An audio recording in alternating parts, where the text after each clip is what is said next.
Effectivement, le rapport semble neutre.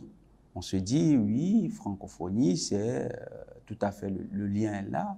C'est quand même la promotion de la langue française. Mais ça participe de faire comprendre que la langue française est quelque chose de tellement précieux que même si elle est arrivée par la brutalité chez d'autres peuples, ces peuples doivent se battre pour la conserver.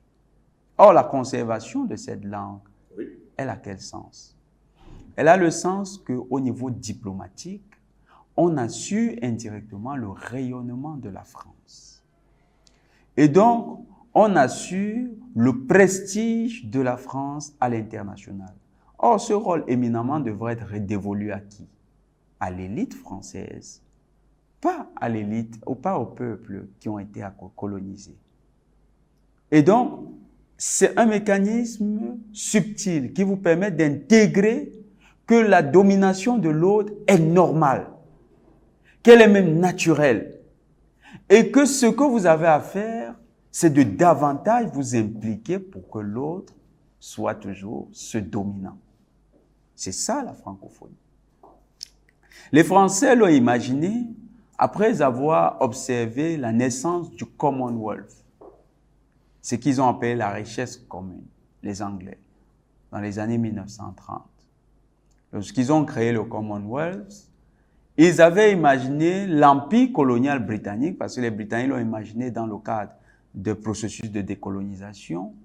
Ils se sont rendus compte qu'à un moment, ces États, ces terres qu'ils avaient visitées, devaient à un moment prendre leur envol, se responsabiliser. Il y avait une élite. Par exemple, quand vous prenez le cas de l'Inde, avec les États comme l'Hyderabad, il y avait déjà des crises importantes.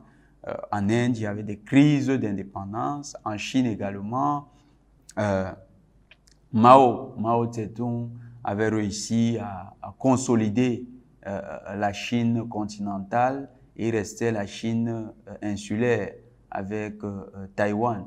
Il restait Taïwan qui était britannique et les Anglais ont compris que les dynamiques qui sont en cours sont inéluctables et sont irréversibles. Il fallait donc préparer la consolidation de l'Empire britannique, l'Empire colonial britannique, autour de quelque chose qu'ils ont appelé le Commonwealth.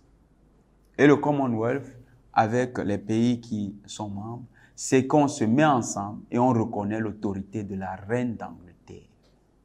La naturalisation de la domination. Et c'est un principe qu'ils héritent quand même de Rousseau, qui disait « Le plus fort n'est jamais sûr d'être le plus fort s'il ne transforme sa force en droit et l'obéissance en devoir. » Donc, il fallait créer des organismes qui participent de ce qu'on appelle le champ des relations internationales, des organismes qui n'ont plus la couleur du bâton et du fouet colonial, mais qui ressemblent à une sorte d'entente mutuelle entre les peuples et donc consensus autour de la langue anglaise.